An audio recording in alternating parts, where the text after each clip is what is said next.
न चंचल सदा जिंदगानी रहेगी, न राजा रहा है न रानी रहेगी। ये सिगरेट चिल में तमाशा व फिल्म में, न यारों की महफिल सुहानी रहेगी। तन का छूट जाना मृत्यु है और मन का छूट जाना मुक्ति है। मन में राग न रहे तो हम मुक्त हैं, मन में राग न रहे तो हम मुक्त हैं। तन से अलग हो जाना त्याग है, प्राणी पदार्थ से तन से अलग हो जाना त्याग है, मन से असंग हो जाना वैराग्य है। अच्छा, एक बोलचाल की भाषा में हम लोग ऐसे समझ सकते हैं, बर्खास्त होने से इस्तीफा दे देना अच्छा है कि नहीं, इज्जत बनी रहेगी। तो मौत कान पकड़ के तमाचा लगाकर हमें इस सब से बर्खास्त करे, इससे इस्तीफा दे देना अच्छा है। इस्तीफा दे देने का नाम ही वैराग्य है। अच्छा, हम मन से पहले ही छोड़ दें तो मौत हमसे छुड़ाएगी क्या? तो महाराज मनु को लगा, होय न विषय विराग भवन बसत भा चौथपन। चौथेपन में उनको लगा जन्म गयो हरि भगति बिनु। अच्छा देखो, पूर्व जन्म में प्रतापवान सबको जीत लेना चाहता था, रावण बना तो उसने वही किया। जन्म कैसे संस्कारों के साथ आदमी यात्रा करता है। अच्छा, मनु जी में और दशरथ जी में भी यही साम्य है। क्या महाराज मनु भी चौथेपन में गए, क्या पाने? भक्ति पाने। जन्म गए हरि भगति बिनु, और घर छोड़कर भक्ति को पाने के लिए गए। तो महाराज मनु चौथेपन में भक्ति को पाने के लिए संतों के पास गए, और दशरथ जी चौथेपन में भगवान को पाने के लिए सदगुरु के पास गए। महाराज मनु चौथेपन में, और हमारे यहाँ ये बड़ी सार्थक बात कही, चौथेपन में। इसका अर्थ है कि चलो और नहीं तो कम से कम चौथेपन में तो, जैसे रात के चौथे पहर में जाग जाते हैं, रात बीतने के पहले जाग जाना, ये चतुर्थ पहर का जागरण है। और जिंदगी रहते हुए जाग जाना, ये चौथेपन का जाग जाना है। दशरथ जी गए गुरु जी के पास, गुरुदेव सब कुछ है, सब कुछ है, सब कुछ मिला है, पर जिससे मिलने के लिए यह जीवन मिला है वह नहीं मिला है। भांति भांति भोग मिले, अंग हु अरोग मिले, सुख के संयोग मिले, जीवन की बाटी में धन अरु धाम मिले, सुयस अरु नाम मिले, राम ना मिले तो सब काम मिले माटी में। यह दुख कभी कभी किसी किसी सौभाग्यशाली को होता है। भगवान नहीं मिले तो गए कहां? हमारे यहाँ विभागों का बंटवारा हो गया है। लोग कहते हैं सरकार को इतना बड़ा देश चलाना है तो अलग अलग विभाग बांट दिए। आपकी यह समस्या है उसके पास जाओ, यह समस्या है तो उसके पास जाओ। ऐसे ही हमारे यहाँ देवताओं के विभाग बटे हुए। बुद्धि चाहिए सरस्वती माता के पास जाओ, धन चाहिए लक्ष्मी माता के पास जाओ। धन चाहिए तो लक्ष्मी माता के मंदिर में जाओ, बुद्धि चाहिए तो सरस्वती माता के मंदिर में जाओ, शक्ति चाहिए तो दुर्गा माता के मंदिर में जाओ। लेकिन एक बात मैं आपसे कहूं, शक्ति चाहिए तो दुर्गा माता के पास, बुद्धि चाहिए तो सरस्वती माता के पास, धन चाहिए तो लक्ष्मी माता के द्वार पर जाओ, है ना? बल चाहिए तो बजरंग बली के द्वार पर जाओ, और अगर भगवान चाहिए तो सदगुरु के द्वार पर जाओ। भगवान परम गुरु राम मिलावन हाथ, भगवान बिना गुरु के नहीं मिलते। गए दशरथ जी गुरु जी के पास गए। अच्छा, गुरु जी को अपना दुख भी सुनाया, सुख भी सुनाया। बहुत बार लोग अपना दुख तो सुनाते हैं, सुख छिपा लेते हैं।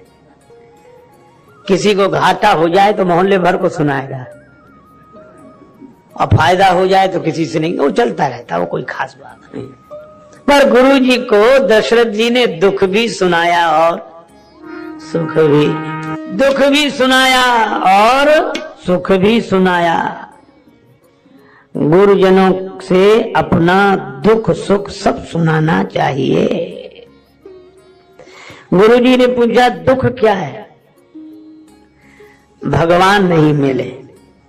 अच्छा, कई बार लोगों को यही बात समझ, भगवान नहीं मिले तो दुख काहे का? भगवान नहीं मिले तो दुख काहे का? ये सोए हुए लोग हैं, मूर्छा में है। सही बात यह है कि हम जिसे पाने के लिए आए वही न मिले और सब चीज मिले, तो जीवन का प्रयोजन क्या फिर? और आज भी गया व्यर्थ के कार्यों में दिन, बोलो तो ऐसे जीवन का कौन प्रयोजन? जिंदगी में जिंदगी का राज पाना चाहिए, जिंदगी में जिंदगी को मुस्कुराना चाहिए, जिंदगी में जिंदगी की शर्त अगर पूरी ना हो तो जिंदगी को जिंदगी से रूठ जाना चाहिए।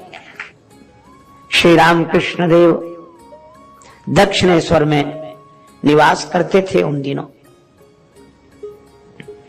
पंचवटी में रात्रि को साधना करते, काली माता की स्तुति करते, प्रार्थना करते, और सायंकाल मंदिर में जब आरती का घंटा निनाद होता तो श्री रामकृष्ण रोते हुए धरती पर से रगड़ते, मां मंदिर में शाम की आरती का घंटा बज रहा है, आज का दिन भी बीत गया, तू नहीं मिले, आज का दिन भी बीत गया तू। ऐसी पीड़ा, और उसी पीड़ा और छटपटाहट का परिणाम था कि उन्हें माता का दर्शन हुआ।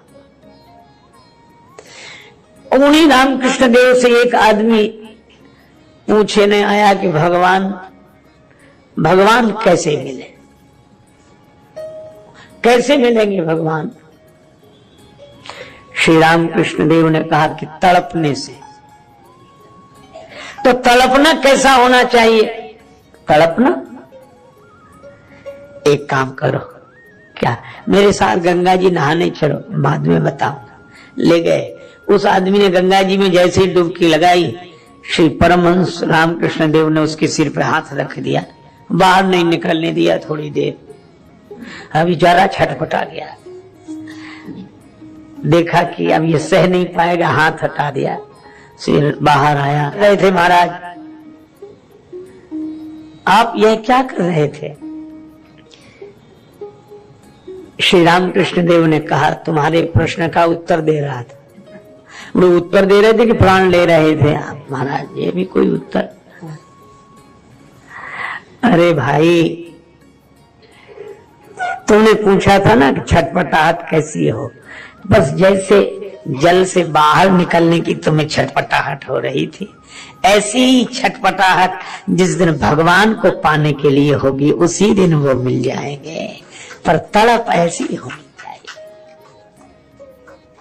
मोहन प्रेम बिना नहीं मिलता, चाहे कर लो कोटि उपाय।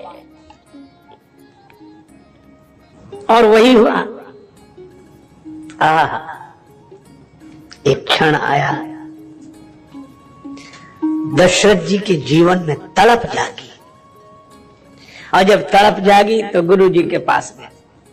गुरु जी ने कहा कि धीरज रखो, दुख क्या है? भगवान नहीं मिले यह दुख है।